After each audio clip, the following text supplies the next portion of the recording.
محمد وعلى آله وأصحابه وأزواجه وذرياته وأهل بيته أجمعين إلى يوم الدين.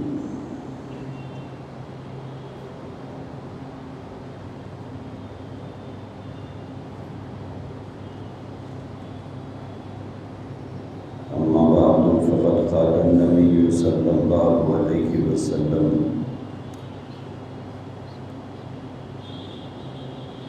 التائب من الذنب كمن لا ذنب له.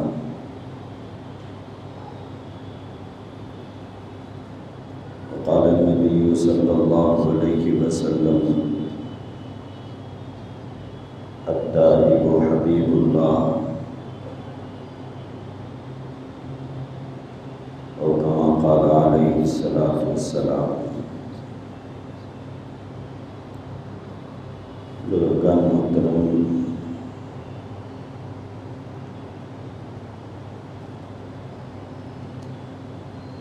اللہ تبارک و تعالیٰ نے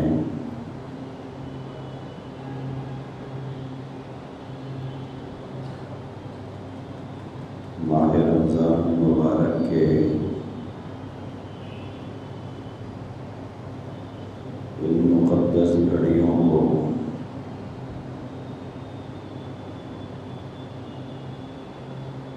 ایمان والوں کی بخشش اور ایمان والوں کی مغفرت کا سامان بنایا ہے.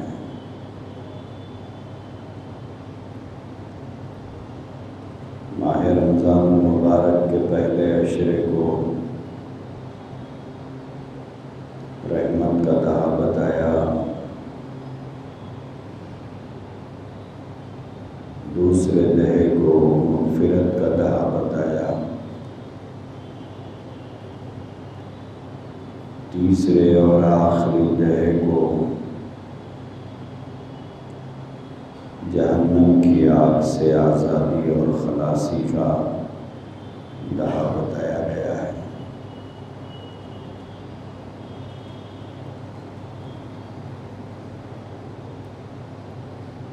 اللہ تبارک و تعالیٰ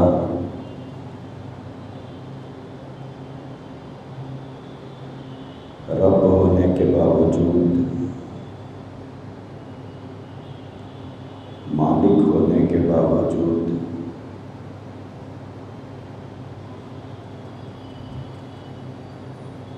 انسانوں کو جتنے مواقع اور جتنی چھوٹ دی ہے، اتنے مواقع شاید کوئی ماں باپ بھی اپنے بچوں کو نہیں دیتے. اتنی چھوٹ شاید ماں باپ بھی اپنی اولاد کو نہیں دیتی ہوگی.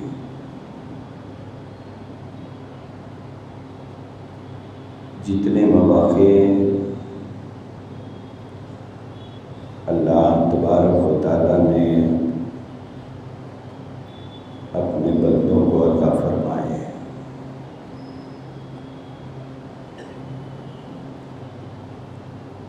اللہ تعالیٰ یہ چاہتے ہیں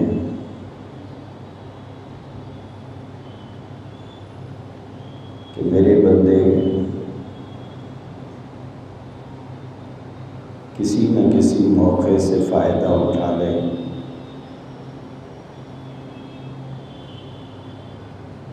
اور کوئی ایسا کام کرے جس سے میری رحمت جوش میں آئے اور میں ان کی بخشش کروں. رحمت خدا الہی جویت، اللہ کی رحمت بہانے تلاش کرتی رہتی ہے.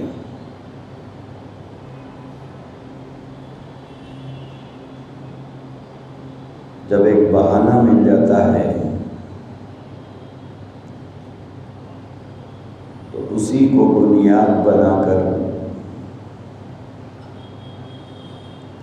پروردگار عالم اپنے بندوں کی مغفرت فرماتے ہیں۔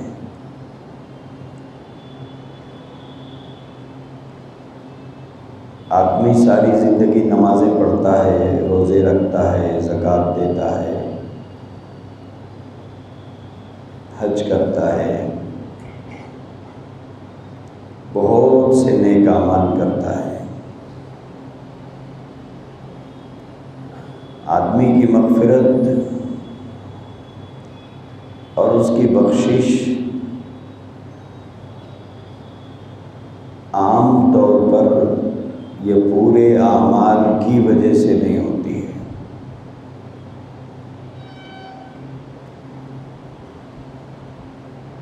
ان پورے اعمال میں کوئی ایک عمل ایسا ہوتا ہے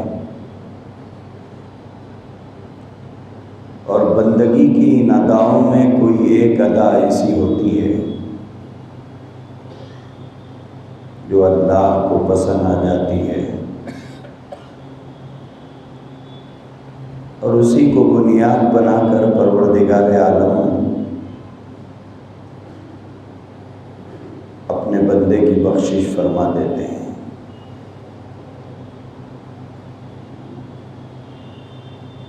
اللہ تبارک و تعالیٰ نے اس ماہ مقدس کو بخشش کا مہینہ قرار دیا، مغفرت کا مہینہ قرار دیا، جہنم سے خلاصی اور آزادی کا مہینہ قرار دیا ہے۔ اللہ کے نبی علیہ الصلوۃ والسلام کی حدیث مبارکہ کا خلاصہ یہ ہے کہ کسی آدمی کو ایک رمضان مل جائے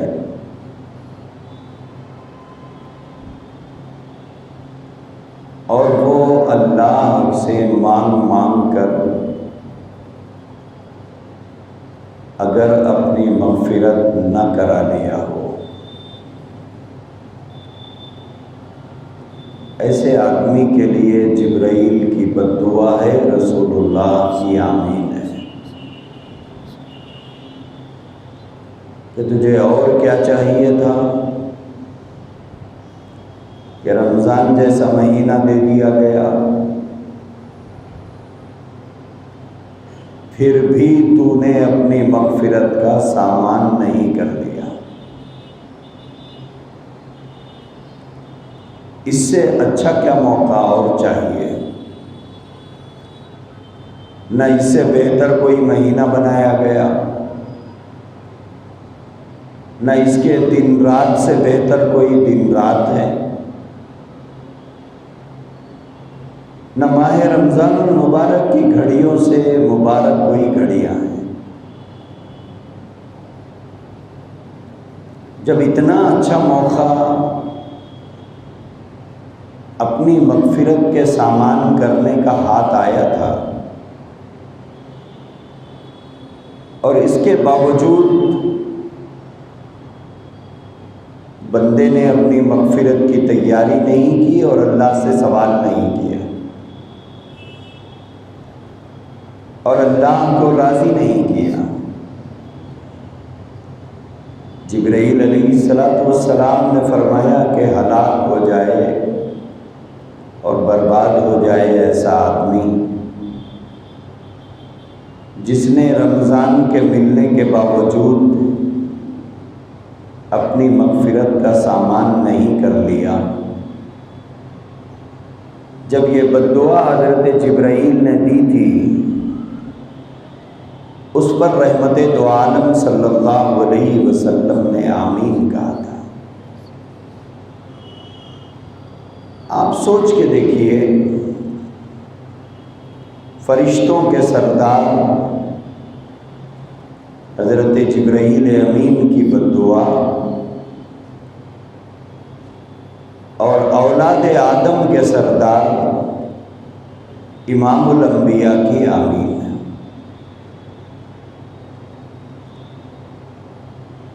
رمضان المبارک کا اگر مہینہ انسان کو ملے تو وہ اللہ طرف اپنے آپ کو اتنا رجوع کرے اور اللہ کی طرف اتنا متوجہ ہو کہ اللہ اس پر رحم کھا کر اس کی مغفرت کا سامان کر دے۔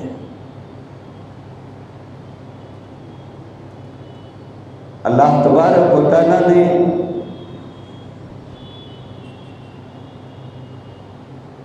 اپنے بندوں سے یہی مطالبہ کیا ہے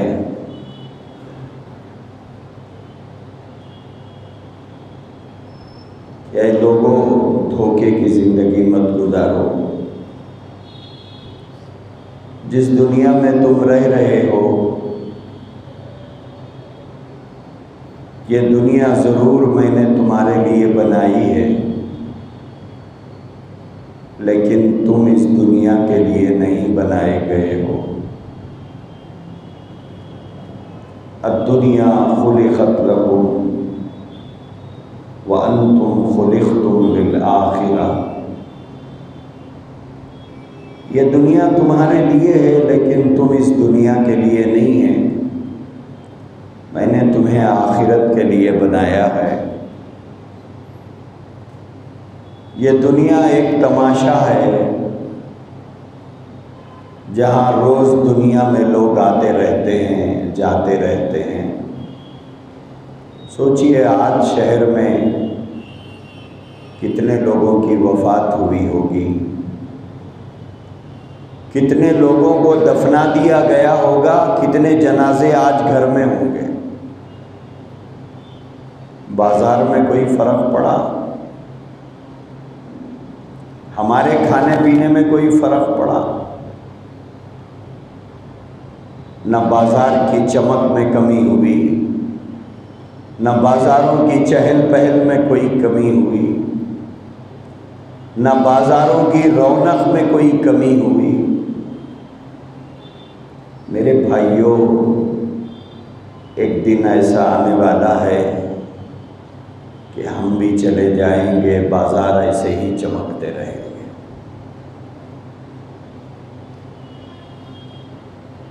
ہمارے جانے سے بازاروں کی رونق ختم نہیں ہوگی، ہمارے جانے سے بازاروں کی چہل پہل ختم نہیں ہوگی۔ اسی لیے کہا گیا، جگہ جی لگانے کی دنیا نہیں ہے، یہ عبرت کی جا ہے، تماشا نہیں ہے۔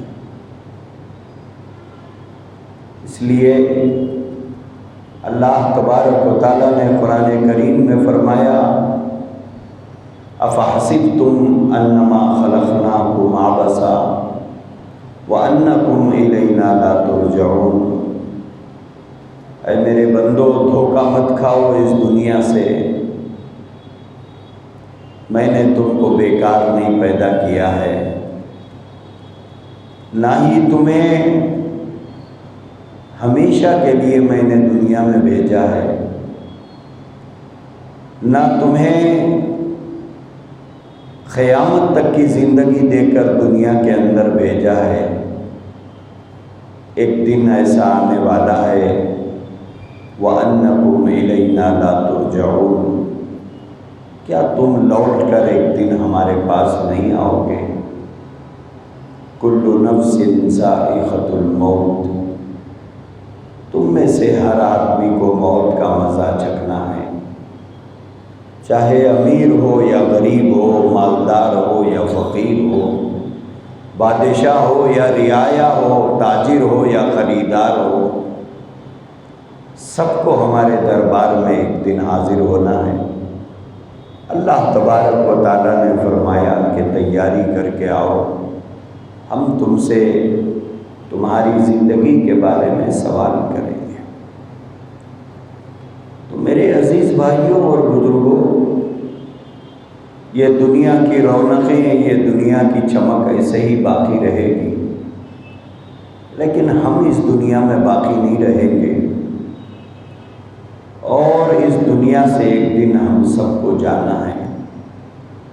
اسی لیے اللہ کے نبی علیہ الصلوۃ والسلام نے فرمایا، کن فی الدنیا کأنک غریب او عابر السبیل، اے لوگو اس دنیا میں تم ایسے رہو جیسے کوئی مسافر رہتا ہے۔ جب آدمی سفر کر کے کہیں پر جاتا ہے تو وہ مسافر ہوتا ہے، چاہے وہ شہر کتنا ہی خوبصورت ہو، چاہے وہ ملک کتنا ہی خوبصورت ہو۔ آدمی جب اپنے وطن سے نکل کر اجنبی جگہ پر پہنچتا ہے تو وہ وہاں مسافر ہو جاتا ہے، اور آدمی جس کام سے جاتا ہے اس کام کو جلدی سے نمٹ کر وطن کو واپس ہونے کی کوشش میں لگا رہتا ہے کہ بھئی صبح کام ہو جائے تو شام کی گاڑی سے چلے جاؤ، اگر شام میں کام ہو جائے تو رات کی کسی گاڑی سے نکل جاؤں، میں جلد سے جلد اپنے گھر والوں میں پہنچ جاؤں اور اپنوں میں پہنچ جاؤں۔ اس بات کی فکر دنیا میں ہر آدمی کو لگی ہوئی ہے۔ آقا دو جہاں صلی اللہ علیہ وسلم نے فرمایا، تم اس دنیا کے مسافر ہو، تمہیں بھی ایک وقت کے لیے بھیجا گیا ہے اور اس وقت سے تم کو لا علم رکھا گیا ہے۔ تم کو پتہ نہیں ہے کہ تمہارا قیام اس دنیا میں کتنا ہے، کتنا گزار چکے ہو، کتنا بچا ہوا ہے، اس کا کوئی پتہ نہیں ہے۔ لیکن اللہ کے نبی علیہ السلام کے ارشاد مبارک کا خلاصہ یہ ہے کہ رات گزر گئی تو انتظار کرو کہ صبح کو کوئی حادثہ ہو سکتا ہے، صبح گزر گئی تو پھر انتظار کرو کہ شام کو کوئی حادثہ ہو سکتا ہے۔ فجر کی نماز کے بعد کا وقت تھا، اللہ کے نبی علیہ السلام کے سامنے صحابہ کرام بیٹھے ہوئے تھے۔ آقا دو جہاں صلی اللہ علیہ وسلم کی نظر پڑی صحابہ پر تو ایک صحابی کو آواز دی، یا معاذ، فرمایا کہ معاذ کیف اصبحت یا معاذ، کہ معاذ کس حالت میں تم نے صبح کی؟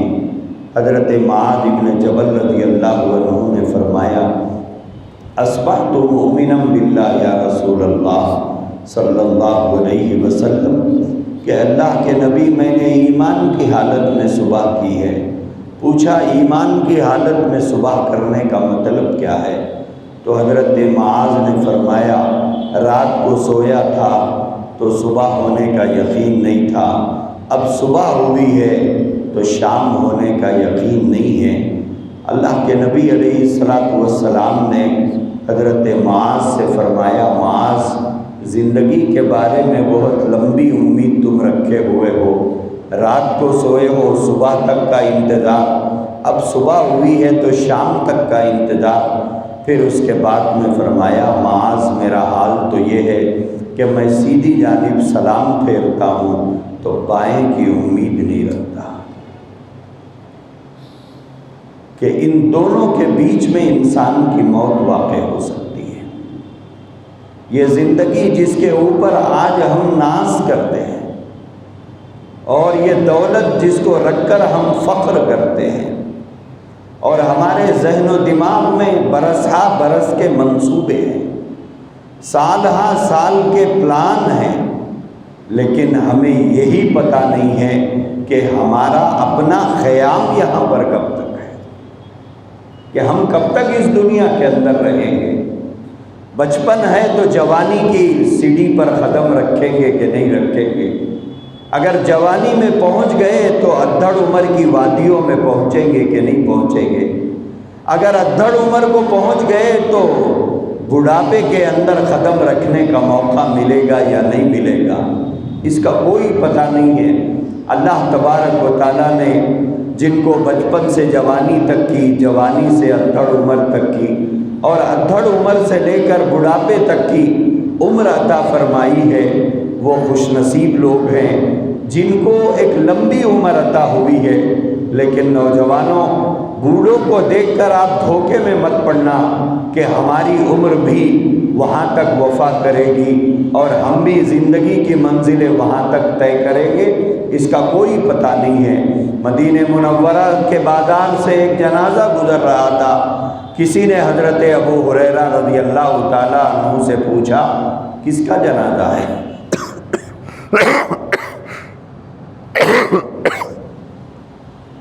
حضرت ابو ہریرہ سے پوچھا کس کا جنازہ جا رہا ہے؟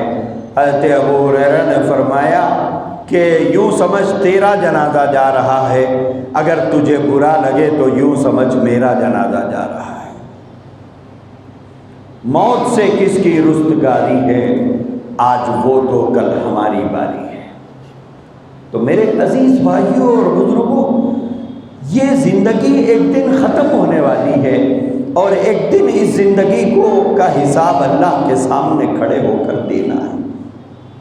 اس سے پہلے ہم سب کے پاس وقت ہے، جب تک کہ یہ آنکھیں ہمیشہ کے لیے بند نہ کر دی جائیں، یہ کان سماعتوں سے محروم نہ کر دیے جائیں، اور یہ بولنے والی زبان ہمیشہ کے لیے بند کر دی جائے، اور یہ چلتا پھرتا جسم ہمیشہ کے لیے منو مٹی کے نیچے دبا دیا جائے،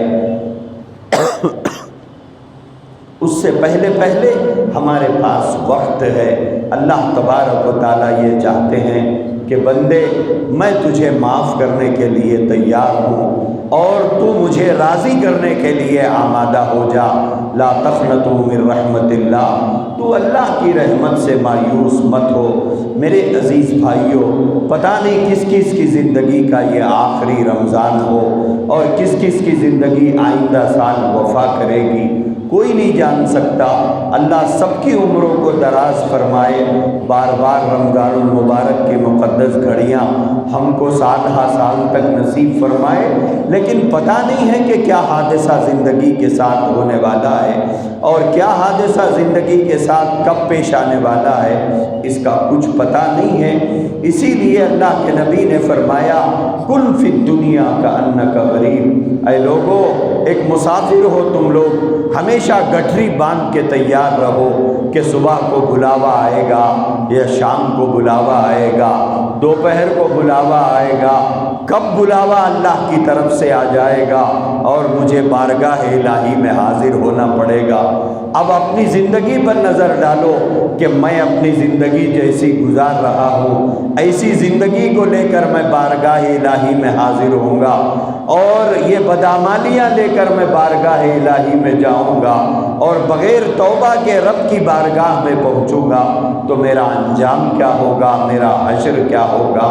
میں نے اپنی بدعمالیوں کی توبہ تک نہیں کی، میں نے اپنے رب کے ساتھ بے وفائی کی، لیکن کبھی رب سے اس کے لیے میں نے معافی بھی نہیں چاہا۔ ہونا تو یہ تھا کہ بندہ معافی چاہ کے تیار بیٹھا رہے اور اللہ کی رحمت سے امید رکھے۔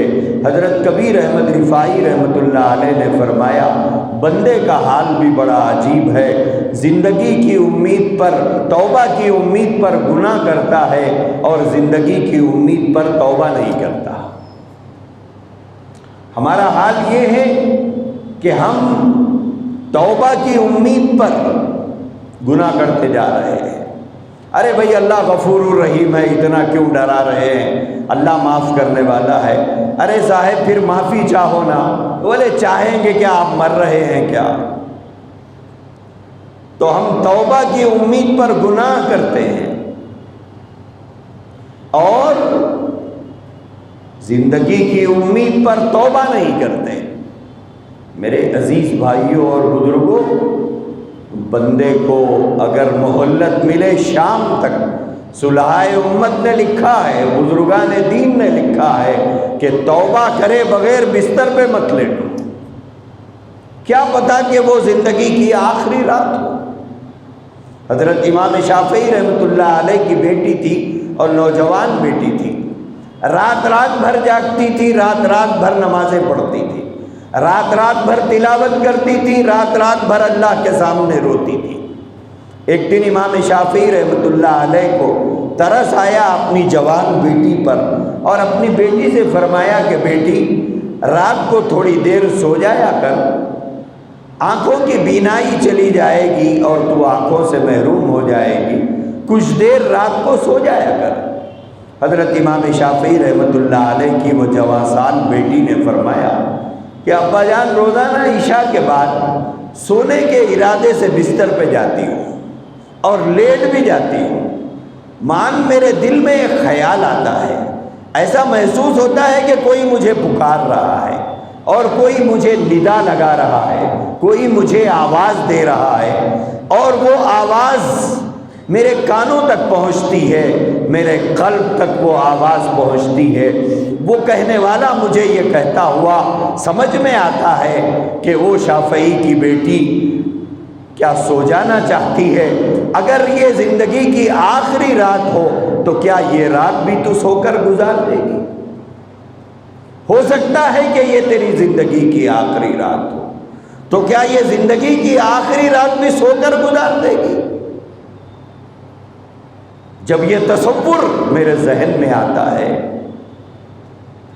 تو میری نیند کوسوں دور چلی جاتی ہے۔ ہو سکتا ہے کہ یہ میری زندگی کی آخری رات ہو سکتا ہے کل میری زندگی وفا نہ کرے اور رات کو میری روح پرواز کر جائے، تو کل یہ وقت میں خبر میں رہوں گی اور اللہ کے سامنے مجھے جواب دینا ہے۔ تو امام شافعی رحمۃ اللہ علیہ سے ان کی بیٹی نے فرمایا، ابا جان نیند کوسوں دور چلی جاتی ہے اور میں پھر بستر سے اٹھ کے کھڑی ہو جاتی ہوں اور پھر وضو بنا کے اللہ کی بارگاہ میں کھڑی ہو جاتی ہوں، پھر اپنے رب سے راز و نیاز کرنے لگتی ہوں۔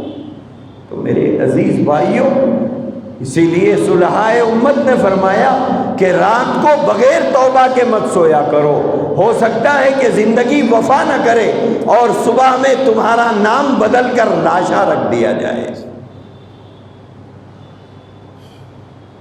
مرنے والا چاہے مالدار ہو، مرنے والا چاہے فقیر ہو، مرنے والا چاہے بادشاہ ہو، مرنے والا چاہے رعایا کا کوئی فرد ہو، جب مر جاتا ہے تو اس کا نام بدل جاتا ہے۔ دوسرے دن آ کر کوئی نہیں کہتا کہ سیٹھ صاحب کہاں ہیں، متولی صاحب کہاں ہے، مسجد کے صدر صاحب کہاں ہے، ہر آنے والا کہتا ہے میت کہاں ہے۔ ہر آنے والا یہ کہتا ہے کہ میت کہاں ہے۔ ایک ہی موت کے جھٹکے سے وہ سارے منصوبے خاک میں مل جاتے ہیں، وہ سارے پلان کے اوپر پانی پھر جاتا ہے، حتیٰ کہ نام تک بدل جاتا ہے۔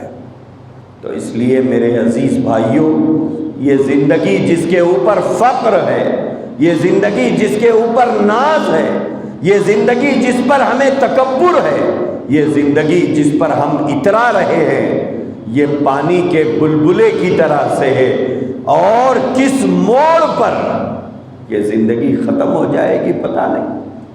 کل کا واقعہ آپ نے اخبار میں بھی پڑھا ہوگا، سوشل میڈیا پہ بھی دیکھا ہوگا، نلگنڈے کا حادثہ ہے کہ حافظ صاحب نے تراویح کے اندر 5 پارے انہوں نے پڑھایا، 8 شبینہ چل رہا تھا، 8 رکعت میں انہوں نے 5 پارے پڑھائے اور سلام پھیرا، یہ کہا کہ میری طبیعت خراب ہو رہی ہے۔ مسجد سے دواخانہ لے جانے سے پہلے انتقال ہو گیا۔ یہ ہے وہ زندگی۔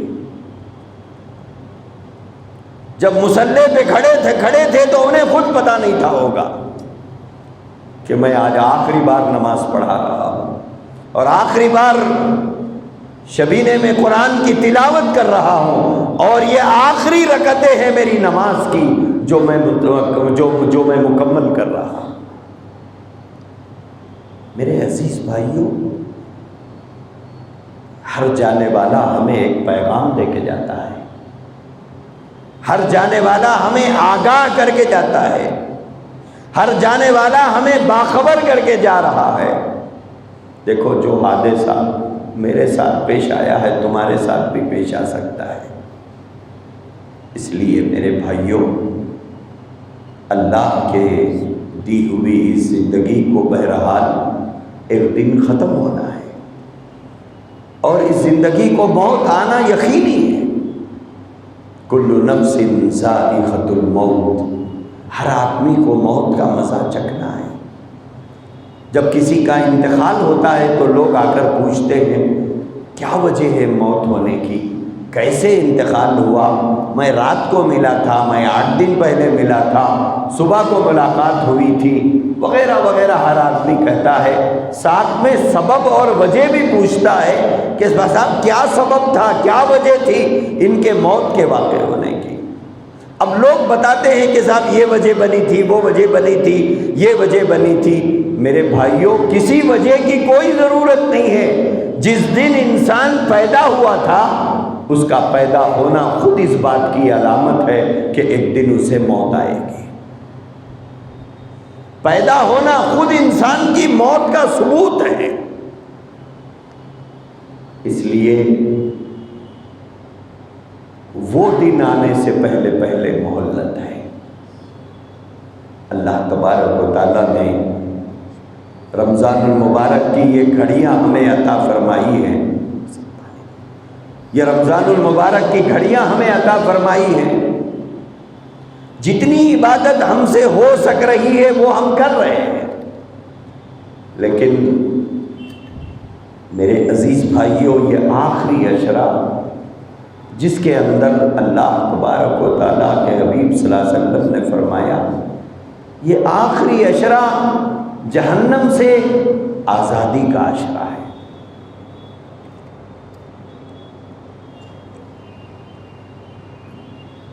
اللہ تبارک و تعالیٰ جہنم سے آزادی نصیب فرماتے ہیں، اسی لیے یہ بچے ہوئے چند دن ہمارے پاس ہے، اور یہ ماہ رمضان المبارک کا نچوڑ ہے۔ یہ بچے ہوئے ایام بہت قیمتی ہے۔ ایک بات کی طرف توجہ دلانا چاہتا ہوں، وہ یہ ہے کہ اللہ تبارک و تعالیٰ کے سامنے خوب رجوع کرو، اور اللہ کے سامنے خوب دعا کرو، خوب استغفار کرو، اور اللہ تبارک و تعالیٰ سے 2 چیزوں کا سوال کرو کہ اے پروردگار عالم، میری بخشش بھی فرمائیے اور مجھے جہنم سے آزادی بھی نصیب فرمائیے۔ ایک ہے کہ آدمی کی مغفرت ہو، لیکن جہنم میں جانے کے بعد اللہ تعالیٰ معاف کرے سزا دینے کے بعد، ایک ہے کہ اسے معاف کر دے بنا کسی سزا کے، بنا کسی سزا کے معاف کر دے۔ اللہ سے مانگنا ہے تو یہ مانگنا ہے کہ اے اللہ، جہنم کی آگ سے مجھے خلاصی عطا فرمائیے، جہنم کی آگ سے مجھے آزادی عطا فرمائیے۔ یہ آخری عشرہ، اللہ کے نبی نے بتایا ہے کہ یہ آخری عشرہ جہنم سے خلاصی والا عشرہ ہے، جہنم سے آزادی والا عشرہ ہے۔ بلکہ ایک حدیث میں یہاں تک بھی یہ بات مذکور ہے کہ روزانہ افطار کے وقت میں اللہ تبارک و تعالیٰ اپنے لاکھوں بندوں کو بخشش عطا فرماتے ہیں، جہنم کی آگ سے آزادی نصیب فرماتے ہیں۔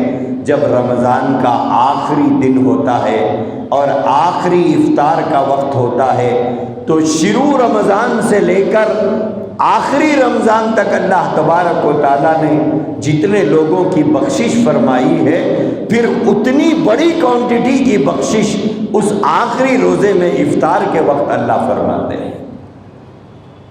تو یہ آخری رمضان کی جو گھڑیاں ہیں یہ بڑی قیمتی ہیں ان لوگوں کے لیے جو قدر کرنا جانتے ہوں۔ لہٰذا میرے بھائیوں، کوئی انسان نہ آپ نہ میں، کسی کی زندگی پاکیزہ نہیں ہے۔ اعمال نامے بدعمالیوں سے بھرے ہوئے ہیں، اعمال نامے نافرمانیوں سے بھرے ہوئے ہیں، اعمال نامے خدا کی بغاوت سے بھرے ہوئے ہیں، اعمال نامے خدا کے ساتھ بے وفائی سے بھرے ہوئے ہیں۔ اعمال ناموں کے اندر گناہ لکھے ہوئے ہیں، پتہ نہیں موت کا فرشتہ کب خدا کا پیغام لے کر آ جائے، اس سے پہلے پہلے وقت ہے۔ اللہ کے نبی علیہ الصلاۃ والسلام نے فرمایا، کل بنی آدم خطاؤون وخیر الخطائین التوابون۔ اولاد آدم میں کوئی شخص ایسا نہیں ہے نبیوں کے علاوہ جو خطا کار نہ ہو، سیاہ کار نہ ہو، گنہگار نہ ہو۔ کوئی انسان انسان گناہوں سے مبرہ نہیں ہے۔ اگر کوئی یہ کہے کہ میں نے کوئی گناہ نہیں کیا تو وہ آدمی جھوٹا ہے۔ کوئی آدمی یہ دعویٰ نہیں کر سکتا۔ اس زمین کے اوپر نبیوں کے علاوہ نبی معصوم ہوتے ہیں، نبی گناہوں سے معصوم ہوتے ہیں، نبی خطا سے معصوم ہوتے ہیں، باقی کوئی آدمی گناہوں سے معصوم نہیں۔ نبی پاک علیہ السلام نے فرمایا کل بنی آدم خطاؤن، ہر اولاد آدم خطا کار ہے۔ اولاد آدم سے غلطیاں ہوتی ہیں، اولاد آدم خطا کرتا ہے، لیکن اللہ کے نبی علیہ السلام نے فرمایا وخیر الخطائین التوابون، بہترین خطا کار وہ ہے۔ خیر الخطائین فرمایا کہ بہترین خطا کار، بہترین گنہگار، بہترین سیاہ کار وہ ہے جو گناہ ہو جانے کے بعد اللہ کے سامنے آ کر 2 رکعت نماز پڑھ کے کہے پروردگار مجھ سے غلطی ہو گئی، میں گناہ نہیں کرنا چاہتا تھا، میں شیطان کے بہکاوے میں آ گیا، میں نفس کے اکسانے پہ یہ گناہ کر بیٹھا، پروردگار عالم مجھے آپ کے سامنے کھڑے ہونے کے دن کا احساس بھی ہے، اور یہ بدنما چہرہ لے کر آپ کے سامنے میں حاضر نہیں ہو سکتا، اے اللہ میں آپ سے معافی چاہتا ہوں۔ اللہ کے نبی علیہ السلام نے فرمایا بہترین گنہگار ہے وہ آدمی جو خطا کے بعد توبہ کر لے۔ بلکہ ایک حدیث میں اللہ کے رسول علیہ السلام نے یہاں تک فرمایا کہ ایک آدمی خطا کرتا ہے اور ایک آدمی گناہ کرتا ہے، وہی گناہ آدمی کا جنت میں لے جانے کا سبب بنتا ہے۔ صحابہ کرام نے اللہ کے نبی سے پوچھا کہ اے اللہ کے نبی گناہ کیسے جنت میں لے جانے کا سبب بنتا ہے؟ تو حضور علیہ السلام نے ارشاد فرمایا جب آدمی گناہ کرتا ہے، اب اسی گناہ کو لے کر خدا کے سامنے رو رہا ہے، اسی گناہ کو لے کر خدا کے سامنے تڑپ رہا ہے، اے اللہ مجھ سے قصور ہو گیا، اے اللہ مجھ سے گنہگار ہو میں گنہگار ہو گیا، اے اللہ مجھ سے خطا ہو گئی، اب زار و خطار رو رہا ہے۔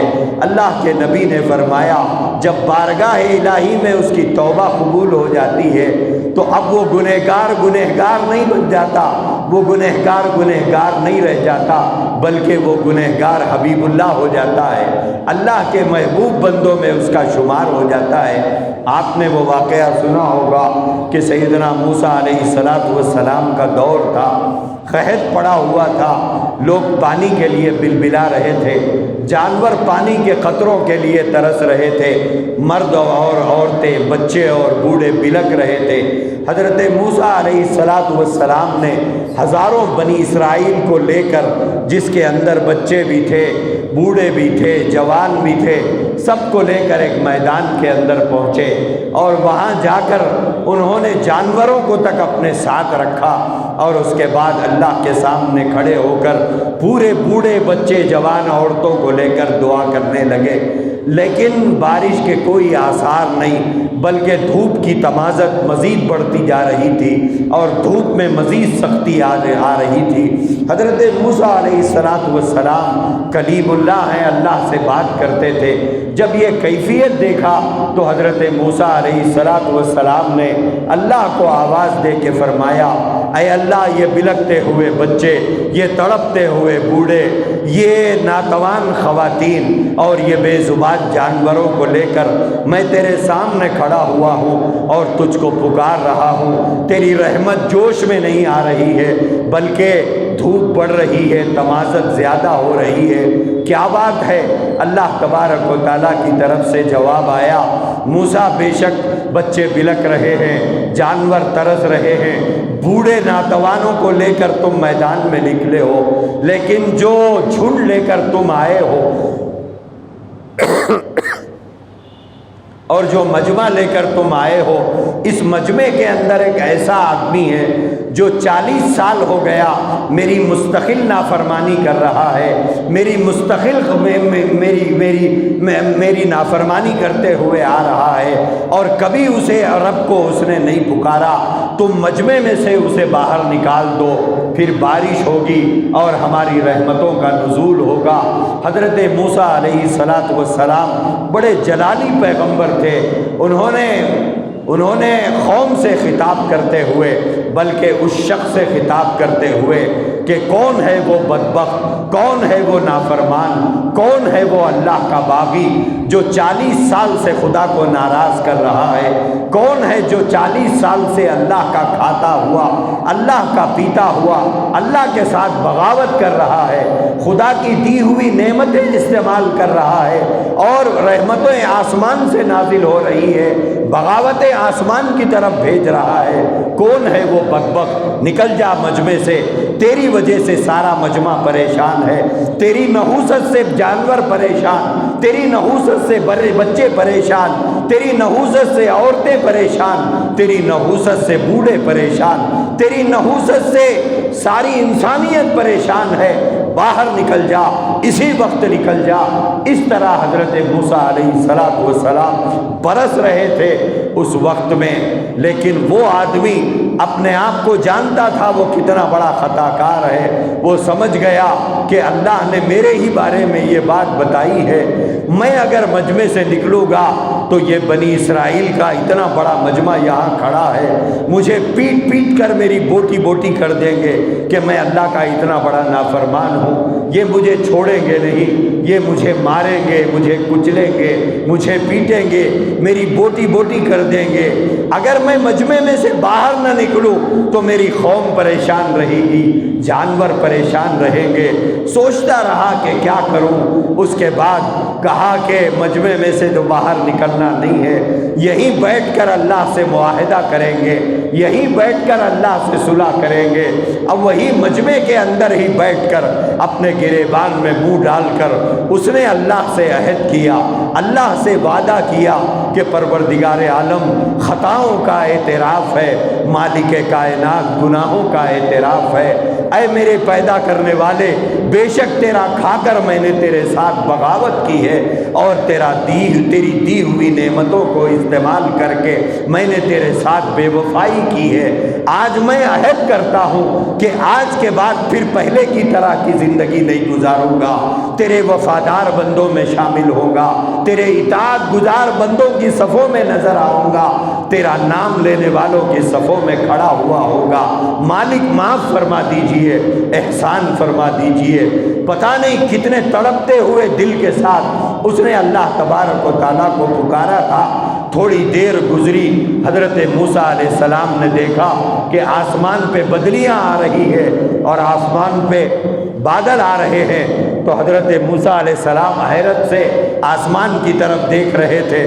موسم بالکل ایسا ہو گیا کہ بارش ہونے کو ہے، اور حضرت موسیٰ علیہ السلام نے آسمان کی طرف دیکھتے ہوئے فرمایا، مولا مجمع میں سے کوئی نکلا تو نہیں ہے اور بارش ہونے کے آثار نظر آ رہے ہیں۔ فرمایا موسیٰ تھوڑی دیر میں بارش ہو جائے گی۔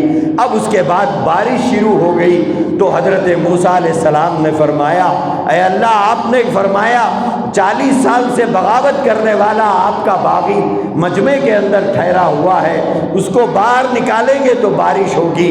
تو اللہ کی طرف سے ندا آئی، حضرت موسیٰ علیہ السلام سے فرمایا، اے میرے کلیم، جس کی وجہ سے میں نے بارش روکا تھا اب اسی کی وجہ سے میں بارش برسا رہا ہوں، جس کی وجہ سے بارش رکی تھی اب اسی کی وجہ سے بارش ہو رہی ہے، میرے ساتھ اس کا معاہدہ ہو گیا، میرے ساتھ اس کا عہد و پیمان ہو گیا، اس نے میرے ساتھ صلح کر لی ہے، وہ آئندہ کی زندگی کے بارے میں مجھ سے عہد و پیمان کر لیا ہے۔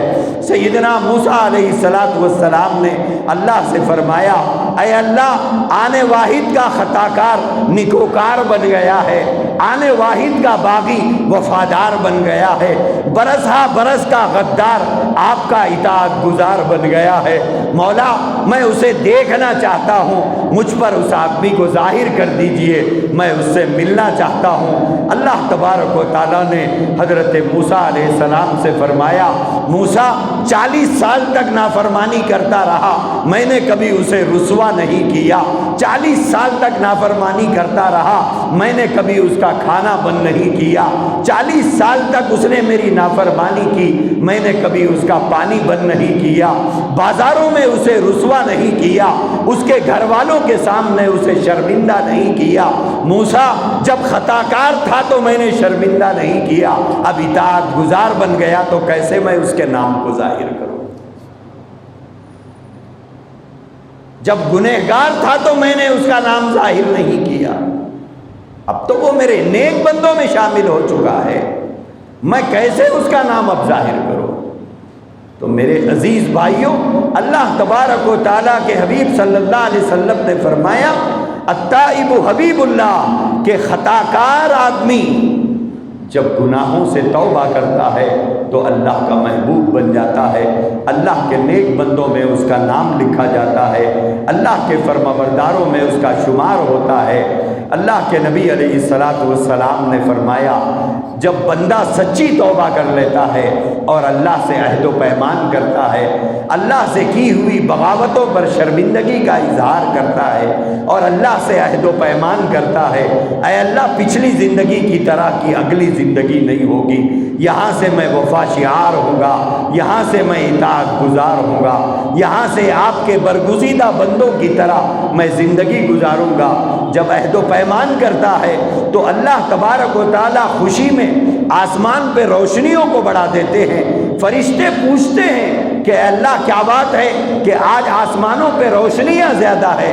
تو اللہ تبارک و تعالیٰ اپنے فرشتوں کو خطاب کرتے ہوئے فرماتے ہیں کہ اے فرشتوں تمہیں پتہ نہیں کہ آج میرے ایک بندے نے مجھ سے صلح کر لی، آج ایک بندہ میرے دربار کی طرف لوٹ کر آ گیا، جس نے بغاوت کی تھی اس نے اطاعت پر آمادگی ظاہر کی ہے، اس کی خوشی میں آج میں روشنیاں کر رہا ہوں، آسمان پر خوشی کا اظہار کر رہا ہوں۔ تو اسی لیے میرے عزیز بھائیوں، رمضان المبارک کے یہ بچے ہوئے دن اور رمضان المبارک کی یہ بچی ہوئی راتیں ہمارے سامنے ہیں، اسی لیے ان بچے ہوئے ایام کی قدر کرو۔ تاخرات ہے، اللہ کے نبی نے فرمایا شب قدر کو تلاش کرو۔ شب قدر 26 کو قطعی نہیں ہے، اکثریت کی رائے ہے کہ 26 کو ہو سکتی ہے، قطعی نہیں ہے، بلکہ اللہ کے نبی نے 5 راتوں میں شب قدر کو تلاش کرنے کا حکم دے دیا۔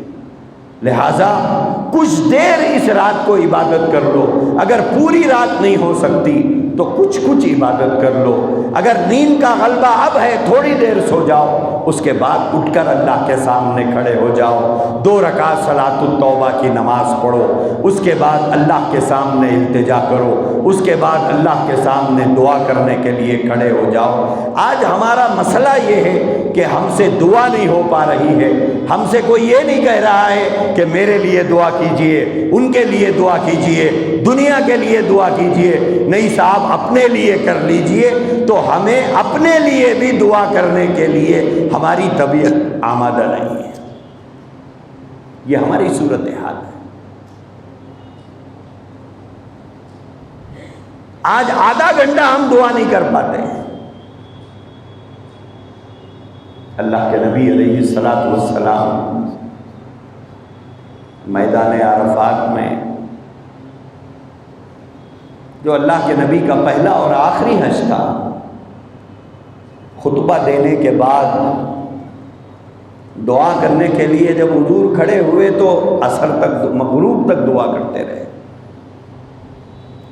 پھر بھی دعائیں ختم نہیں ہوئی۔ پھر اللہ کے نبی عرفات سے مزدلفہ پہنچے تو جو دعائیں بچی ہوئی تھی فجر کے بعد پھر حضور نے دعائیں کی۔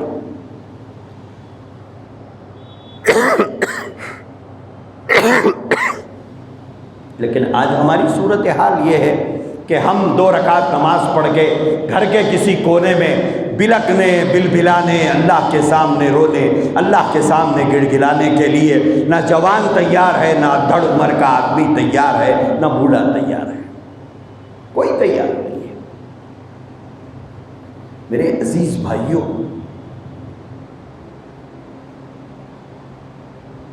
اللہ کے جو نیک بندے ہوتے تھے وہ نیک ہونے کے باوجود رات رات بھر اللہ کے سامنے کھڑے ہوتے تھے، رات رات بھر روتے تھے، رات رات بھر گڑ گڑاتے تھے۔ آج یہ صفت ہمارے اندر سے بالکل نکل گئی، جبکہ اللہ کے نبی نے فرمایا الدعاء مخ العبادہ، دعا عبادت کا مغز ہے، لب لباب ہے۔ الدعاء هو العبادہ، اللہ کے نبی نے فرمایا دعا عبادت ہے، دعا عبادت ہے۔ لیکن آج ہم دعا کرنے کے لیے آمادہ نہیں ہیں۔ کتنی افسوس کی بات ہے کہ آدھے سے زیادہ بلکہ 2/3 سے زیادہ رمضان گزر چکا۔ آپ غور کیجئے، ہم لوگوں میں سے کتنوں نے تہجد کا اہتمام کیا ماہ رمضان میں؟ ہم لوگوں میں سے کتنے لوگوں نے افطار کے وقت دعا کا اہتمام کیا؟ کتنے لوگوں نے تہجد کے وقت دعا کا اہتمام کیا؟ ہم میں سے کتنے لوگوں نے تلاوت کا اہتمام کیا؟ ہم میں سے کتنے لوگ راتوں کو اٹھ کر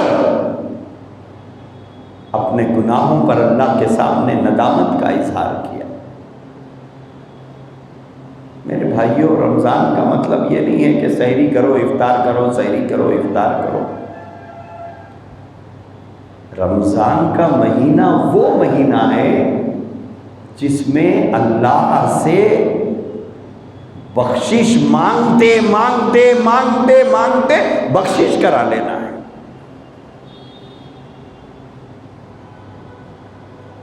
اللہ سے اپنی مغفرت کروا لینا ہے۔ اتنا اللہ سے مانگنا ہے کہ اللہ رحم کھا کر، ترس کھا کر بندے کی مغفرت کر دے۔ یہ اللہ کے نبی نے فرمایا۔ تو یہ جو بچا ہوا رمضان المبارک کے ایام ہے، جو گزر گیا وہ تو گزر گیا ہے۔ جو عہد عشرت نہ کر تو نادا اسی پہ حسرت، خیام اسی کا سمجھ غنیمت، جو وقت پیش نگاہ اب ہے۔ جو بچا ہوا ہے وہ بھی بہت ہے۔ اللہ کو راضی کرنے کے لیے دنوں نہیں لگتے، اللہ کو راضی کرنے کے لیے برسوں نہیں لگتے، اللہ کو راضی کرنے کے لیے مہینوں نہیں لگتے، لیکن پتہ نہیں راضی کب ہوگا، راضی کب ہوگا۔ آپ نے سنا ہوگا کہ ایک بت پرست آدمی تھا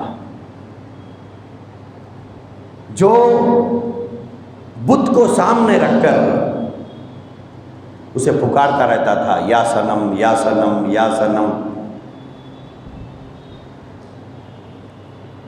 ایک دن نیند کا غلبہ تھا اور نیند کے غلبے میں زبان پھسل گئی اور اس کی زبان سے صنم کے بجائے صمد نکل گیا۔ جیسے ہی اس نے یا صمد کہا، جواب دیا اللہ نے لبیک یا عبدی، لبیک یا عبدی، اے میرے بندے حاضر ہوں، تو نے مجھے پکارا ہے۔ فرشتوں نے عرض کیا مولا عمدن نہیں پکارا، ارادتن نہیں پکارا، پری پلان نہیں پکارا، منصوبے سے نہیں پکارا، زبان پھسل گئی تھی۔ اتفاق سے صنم کی جگہ پر صمد نکل گیا تھا، پھر بھی آپ نے لبیک یا عبدی کہا۔ اللہ تبارک و تعالیٰ نے فرمایا ہے میرے فرشتوں، 40 سال سے جھوٹے کو پکار رہا تھا، جھوٹے نے جواب نہیں دیا، سچے کو پکارے، سچے بھی جواب نہ دے تو کیا ہوگا؟ تڑپتے ہوئے دل کے ساتھ ایک پکار بھی کافی ہے۔ امن یجیب المضطر اذا دعاہ، اللہ کے نبی علیہ الصلوۃ والسلام نے فرمایا، اللہ تبارک و تعالیٰ نے 2 آنکھوں پر جہنم کی آگ کو حرام کیا ہے. 2 آنکھوں پر جہنم کی آگ حرام ہے. ایک وہ آنکھ جو اسلامی ملکوں کی سرحدوں کی حفاظت کے لیے جاگتی ہے، اسلامی ملک کی سرحد کی پہرے داری کرتی ہے، اس آنکھ پر جہنم کی آگ حرام ہے. اور دوسری وہ آنکھ جو خوف خدا سے روتی ہے، جو اللہ کے خوف سے روتی ہے، ان دونوں آنکھوں پر جہنم کی آگ کو حرام کیا ہے. میرے بھائیوں، اللہ نے کتنا پانی پیدا کیا، زمین میں پانی، زمین کے اوپر پانی، کتنے بڑے بڑے سمندر، اور ان سمندروں میں کتنا پانی ہے، کتنا پانی آسمان سے برستا ہے، کتنا پانی زمین سے ابلتا ہے، کتنا پانی تالابوں اور ندیوں نالوں میں ہے. لیکن اللہ نے کسی پانی سے محبت کا اظہار نہیں فرمایا، لیکن بندے کی آنکھ سے نکلنے والے 2 قطرے پانی کے قیمت یہ لگائی کہ اگر یہ میرے خوف سے ہے، میرے خوف سے ہے، میرے سامنے کھڑے ہونے کے دن کے احساس سے ہے، میرے رب ہونے کو یاد کر کے جس نے رویا ہو، حساب و کتاب کے دن کو یاد کر کے جس نے رویا ہو، اللہ تبارک و تعالیٰ کے سامنے توبہ کیا ہے؟ 2 گرم گرم آنسو آنکھوں سے نکل جائے اور اللہ سے کہے پروردگار معافی چاہتا ہوں. اسی کا نام تو توبہ ہے. لوگ کہتے ہیں کہ صاحب توبہ کرے تو گناہ نہیں کرنا پڑتا، پھر لہذا سارے گناہ کر لیں گے پھر توبہ کریں گے.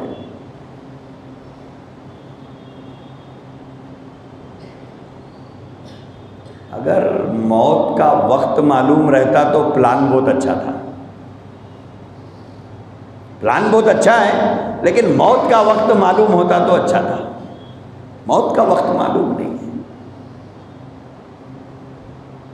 بعض لوگ یہ سوچتے ہیں کہ توبہ کریں گے، اگر پھر گناہ ہو گیا تو، ارے پھر گناہ ہوا تو پھر توبہ کیجیے، اس کے بعد ہوا تو پھر کریے.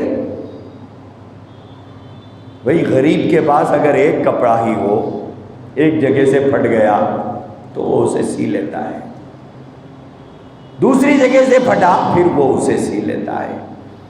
اگر 100 جگہ پھٹے گا 100 جگہ سیے گا، اس لیے کہ ہے ایک جوڑا اس کے پاس. ہمارا رب ایک ہے. توبہ تو بس اسی سے کرنا ہے. ٹوٹ گئی پھر کرنا ہے، ٹوٹ گئی پھر کرنا ہے، ٹوٹ گئی پھر کرنا ہے. کب تک کرنا ہے؟ موت تک توبہ کرتے رہنا ہے. توبہ کا ٹوٹ جانا اتنا خطرناک نہیں ہے جتنا توبہ نہ کرنا خطرناک ہے. توبہ کا ٹوٹ جانا اتنا خطرناک نہیں ہے، توبہ نہ کرنا خطرناک ہے. اسی لیے میرے بھائیوں توبہ کیا کرو. رمضان المبارک کا یہ مہینہ توبہ کا مہینہ، اور یہ طاق راتیں توبہ کی راتیں ہیں، استغفار کی راتیں ہیں. کچھ دیر آرام کرو، کچھ دیر تلاوت کرو، کچھ دیر ذکر کرو، کچھ دیر نماز پڑھو، کچھ دیر دعا کرو، اور اللہ سے معافی چاہو، اللہ سے استغفار کرو. اللہ کے نبی علیہ الصلوۃ والسلام نے فرمایا اللہ کا محبوب بن جاتا ہے. میرے بھائیوں، اللہ کو آپ سے مجھ سے نفرت نہیں ہے. ڈاکٹر کے پاس مریض کو لے جاتے ہیں تو ڈاکٹر مریض سے دشمنی نہیں کرتا، ڈاکٹر تو مرض کا دشمن ہوتا ہے. مریض کا دشمن نہیں ہوتا، مرض کا دشمن ہوتا ہے. اللہ کو آپ سے کوئی نفرت نہیں ہے، اس گناہ سے نفرت ہے جو ہماری جھولیوں میں پڑی ہوتی ہے. اللہ کو گناہ سے نفرت ہے، گنہگار سے نفرت نہیں ہے. لہذا یہی وجہ ہے جب گنہگار گناہ چھوڑ دیتا ہے تو محبوبوں کی صفوں میں آ جاتا ہے، نکوکاروں کی صفوں میں آ جاتا ہے، اللہ کے نیک بندوں کی صفوں میں آ جاتا ہے۔ تو یہ رمضان کی بچی ہوئی 2-3 راتیں، تو یہ اور 3 تاخراتیں ہیں ہمارے سامنے، بہت بڑی راتیں ہیں۔ لہٰذا پہلے سے ہم پریپیئر ہو جائیں کہ بھئی آج تاخرات ہے، لہٰذا آج تھوڑا کام کاج کم کریں گے۔ پیٹ کے لیے سال بھر محنت کرتے ہیں، خبر کے گڑھے کی تیاری بھی تو کرنا ہے۔ لہٰذا رمضان المبارک کی یہ تاخراتوں میں عبادت کرو، تلاوت کرو، استغفار کرو اور اللہ کے سامنے مانگو۔ ساتھ ساتھ افطار کے وقت کی دعا کا اہتمام کرو۔ افطار کے وقت کی دعا کی بڑی اہمیت ہے۔ اللہ کے نبی علیہ الصلوۃ والسلام نے فرمایا روزے دار کے لیے 2 خوشخبریاں ہیں، روزے دار کے لیے 2 خوشخبریاں ہیں۔ ایک خوشخبری افطار کے وقت، ایک عند لقاء ربی، جب وہ اپنے رب سے ملاقات کرتا ہے۔ افطار کا جو وقت ہوتا ہے وہ مزدوری وصول کرنے کا وقت ہوتا ہے، وہ مزدوری لینے کا وقت ہوتا ہے، لیکن وہی وقت ہم ضائع کر دیتے ہیں، وہی وقت ہم اب کیا کرتے ہیں بولنے کی ضرورت نہیں ہے، کس کام میں مصروف رہتے ہیں وہ بھی بولنے کی ضرورت نہیں۔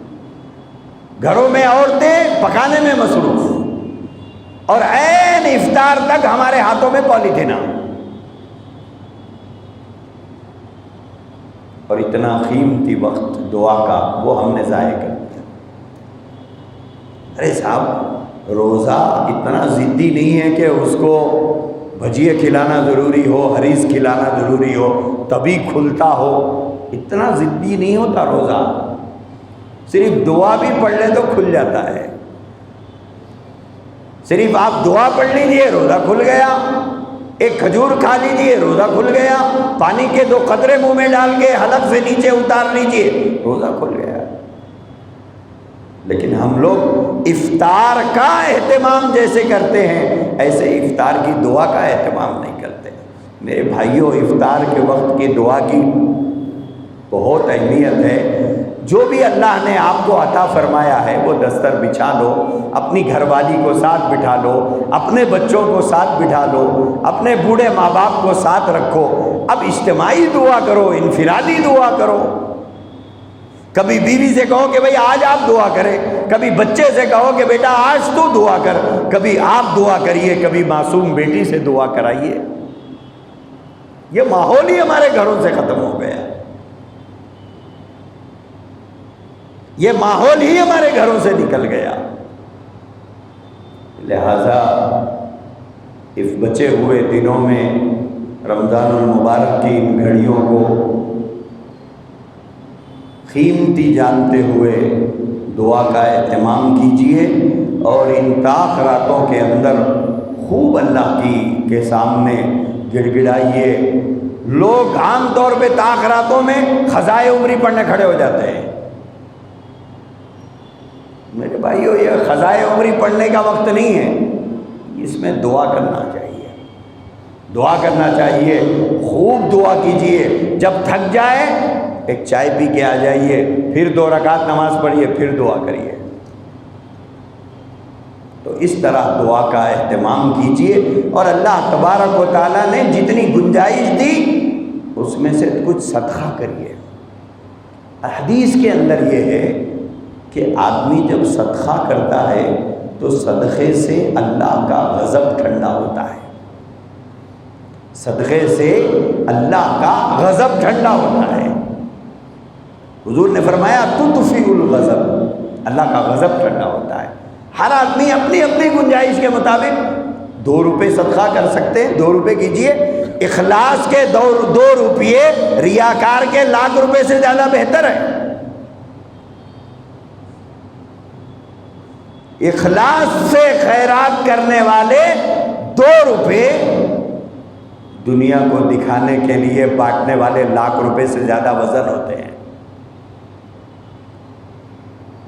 ریاکاری اگر ریاکاری میں قارون کا خزانہ بھی آپ خیرات کریں گے تو آپ کو کچھ نہیں ملنے والا ہے، اور اخلاص سے اللہ کی رضا کے لیے جب آپ 2 روپے خیرات کریں گے اس کی قیمت ہے۔ لہذا ہر آدمی توبہ سے پہلے کچھ صدقہ کر کے آ جائے، کچھ صدقہ صرف پیسے کا ہی نہیں ہوتا میرے بھائی، ہر چیز کا ہوتا ہے۔ صدقے کی نیت سے کسی کو کھانا کھلا دو، صدقے کی نیت سے کسی کو 2 سیب دلا دو، صدقے کی نیت سے کسی کو 2 موز دلا دو، ساری چیزیں صدقہ ہے۔ صدقہ صرف پیسہ ہی کرنا کوئی ضروری نہیں ہے، چیزیں بھی صدقہ ہوتی ہیں، آپ چیزیں صدقہ کر سکتے ہیں۔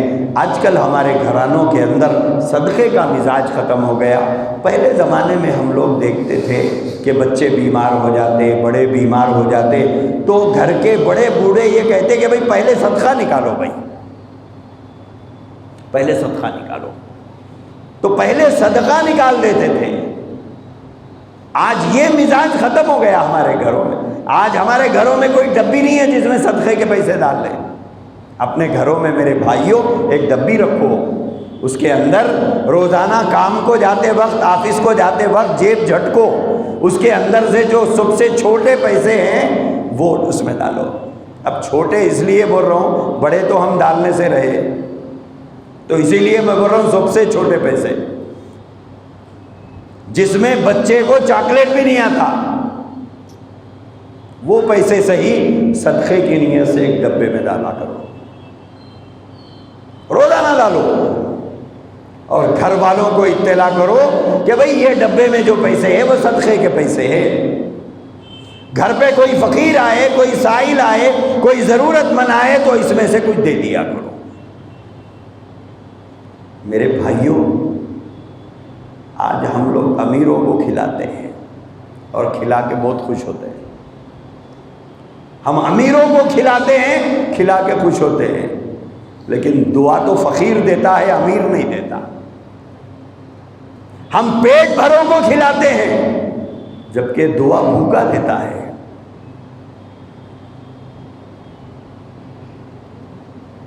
آج ہم مالداروں کو کھلاتے ہیں جبکہ دعا تو ضرورت مند دیتا ہے۔ اس لیے صدقہ کیا کرو، صدقے کی فضیلت ہے، صدقے کی اہمیت ہے، اور صدقے سے اللہ کا غضب ٹھنڈا ہوتا ہے۔ اگر اللہ ناراض ہو، اللہ غصے میں ہو تو اللہ کا غصہ ٹھنڈا کرتا ہے صدقہ۔ لہذا صدقہ کرو پھر آ کے توبہ کرنے بیٹھو، صدقہ کرو پھر آ کے صلاۃ التوبہ پڑھو، اس کا اہتمام کرو۔ اللہ تبارک و تعالیٰ کو پتہ نہیں کون سی ادا پسند آ جائے، اور اللہ تبارک و تعالیٰ کون سی ادا پر بندے کے خوش ہو جائیں یہ پتہ نہیں ہے۔ یہ ضروری نہیں ہے کہ جس نے 40 عمرے کیے ہو اسی کی مغفرت ہوتی ہو، یہ ضروری نہیں ہے جس نے عمرہ ہی نہ کیا ہو وہ جنت میں نہیں جائے گا، ایسا نہیں ہے۔ اللہ کو کس کی کون سی ادا، اور رب کون سی ادا پر راضی ہوگا، اور کون سی ادا پر خوش ہوگا، اور کون سی ہماری ادا پر اللہ کی رحمت جوش میں آئے گی، اس پتہ نہیں۔ اس لیے کسی عمل کو چھوٹا سمجھ کر مت چھوڑو، چھوٹا سمجھ کر مت چھوڑو، وہ چھوٹا عمل بھی کبھی مغفرت کا ذریعہ بن جاتا ہے۔ چھوٹے سے چھوٹا عمل بھی مغفرت کا ذریعہ بن جاتا ہے۔ اللہ تبارک و تعالیٰ سے دعا کیجئے خداوند قدوس ہم سب کو توفیق عطا فرمائے، اور اللہ تبارک و تعالیٰ جب تک ہماری زندگی باقی ہے اطاعت کا جذبہ ہمارے اندر پیدا فرمائے، فرمانبرداری کا جذبہ پیدا فرمائے، اور اللہ تبارک و تعالیٰ ہم سب کے لیے نیک کام کرنے میں ہماری مدد فرمائے، اور اللہ ہماری رہبری اور سرپرستی فرمائے۔ وآخر دعوانا الحمدللہ رب العالمین۔